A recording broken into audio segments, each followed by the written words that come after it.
How you guys doing? I got a treat for you today. The Lego theme, which if you couldn't tell, it's a dinosaur theme, came out in September of 2005 and ended in December of 2006, and it came out with 5 sets. Just looking at the box art, I can't believe this is an actual Lego theme. Whenever I see this, I always think it's like a bootleg, but nope, it's a real theme. The dinosaurs look really different compared to the molds that we get today, and they don't really give off a Lego vibe. The city's on fire, which really sets the tone, and the title's pretty sweet with the dino eye for the O. I probably can't show the commercials that they ran back then, but you should definitely check it out for yourself. It's pretty entertaining. As many of you may know, these sort of like themed sets for Lego were sort of like the guinea pig for like getting IPs like Jurassic Park or Jurassic World for today's standards.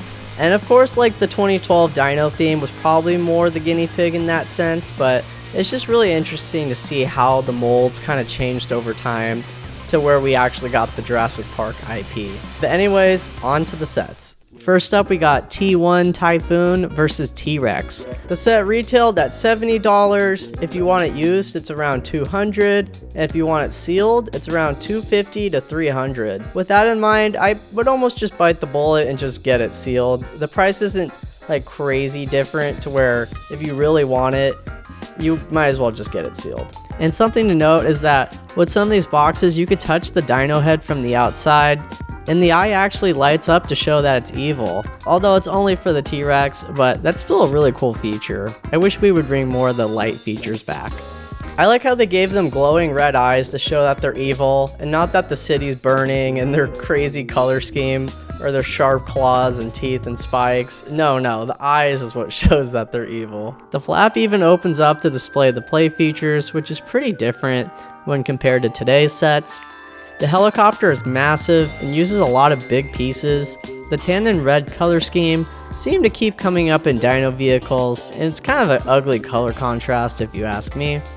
It does have a yellow underbelly, which I like for more additional color. The spikes, teeth, and claws are way too big and sharp. They make these dinosaurs look more like monsters. And also a pterodactyl, equally as horrifying with its sharp teeth and its spiky wings. I like how the propeller on the back is kind of built up with these arches around it. The inside is also really spacious. Not many dino helicopter sets are. It's got a whole display screen, nice arched window pieces, and above is a string you could send your minifig down. The thing is also strapped with guns and a shooter at the bottom, and remember this for later. Next up, we got Iron Predator versus T-Rex. The retail value for this one was $40. If you want it used, it's around $100, and the price jumps by quite a bit. Where sealed, it's $250. Some kind of evil T-Rex, but now it's in green. The giant tank looks really elongated with the track pieces and the sloped hood, so storing this would be pretty hard to do. The giant cannon also gives me vibes to that Star Wars set with Plo Koon. Their aim is also not even close to the dino. It's like Draymond trying to make a three-pointer. This green tank keeps showing up, so I wonder if it's like ammo or fuel. Probably more fuel. Urban Avenger and Raptor. This one retailed for $10. If you want it used, it's $60. And if you want it sealed, it's $100. I didn't even realize those wire pieces are that old. I mean, they are used on fairly recent sets like UCS Landspeeder. The vehicle's pretty goofy, but I like how they tried something different with that wire piece, and the gun build looks really nice. An engine in the back that's built up. People were complaining about the size of the Jurassic World Raptors, while these things are far larger. From the way the head's molded, it almost looks more like a fish, and maybe that's just me though. Lastly, the wheels in the back are much larger, making the car sloped, which gives it more of an aggressive look. Kind of that sloped look that the Batman movie Batmobile has, although with that set the tires are the same size, but you get the idea. Next is the Street Sprinter and Mutant Lizard. Retail for this one was a measly $5. If you want it used, it's not too bad at around $30 to $35, and if you want it sealed, it's around $100. Okay, wait, so originally we're calling these things dinosaurs, and now they're called mutant lizards. So which one is it? This theme can't make up its mind. It's such a weird mold with his giant grin, quite unsettling, and it reminds me of Crash Bandicoot. What have I got? He also has like a blue glitter design on the back, so it doesn't really make sense, but cool, I guess. The car or buggy looks like a polybag build, but again, the gun builds are just so good in these sets. I don't know how that minifig is holding it though. Firehammer versus Mutant Lizard. Lastly, this one retailed for $20. If you want it used, it's around $40 to $50. And if you want it sealed, it's around $140 to $160. For here, you get 3 of them, which seems really generous. And one is like a bright purple.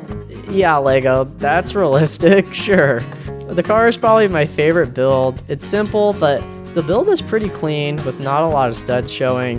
And the missile firing system that uses gravity is pretty clever, similar to the technique used on the Excelsior, unlike flick fire missiles that hurt your fingers. The consistency with the engines is also great, where this one's embedded in the hood. Well, I guess that's all the sets. Or is it? I want you guys to play a game with me. I'm going to show you 2 pictures, and you have to tell me what the difference is. Ready, set, go.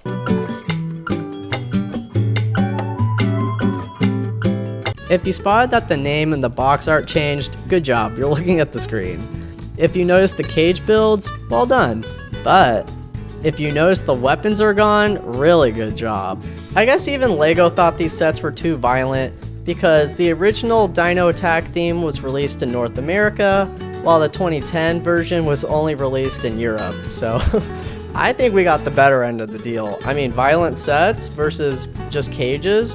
Hey, come on, I'm not complaining. All the sets are essentially the same, so I'll briefly talk about the cages. For the updated helicopter set, you could hang the dino in the cage on the helicopter, and actually kind of a better concept than what we see in the 2012 Dino theme helicopter set. The Urban Avenger now has a grappling hook. Yeah, good luck with that, buddy. The Street Sprinter has this neat whip chain build, which I'm quite impressed with, and the box displays it really well.